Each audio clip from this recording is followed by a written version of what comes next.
যারা তওবা করেছে এবং ঈমান এনেছে এবং বেশি বেশি সৎ আমল করেছে, উলাইকা ইউবাদদিলুল্লাহু সাইয়্যাতিহিম হাসানাত, এরাই তারা যাদের সমস্ত গুনাহকে আল্লাহ পাক নেকি দিয়ে পরিবর্তন করবেন।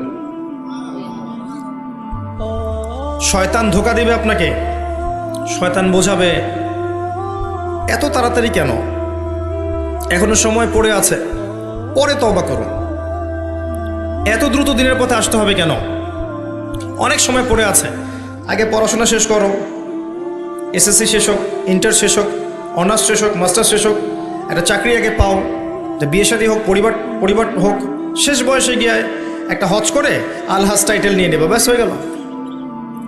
শয়তান আপনাকে বুঝাবে অনেক কিছু।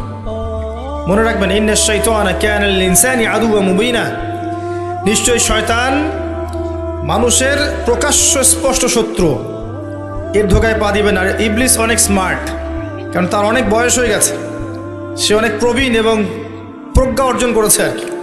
সে কিন্তু অনেক স্মার্ট, সে জানে কিভাবে মানুষকে পদস্খলিত করতে হয়। সে মানুষকে নেক সুরতেও ধোকা দিতে পারে। নেক সুরতে মনে হচ্ছে ভালো কাজ করছি আমি, দেখবেন এই ভালো কাজের মধ্যেও দেখবেন ধোকা দিয়ে ফেলেছে, এত স্মার্ট।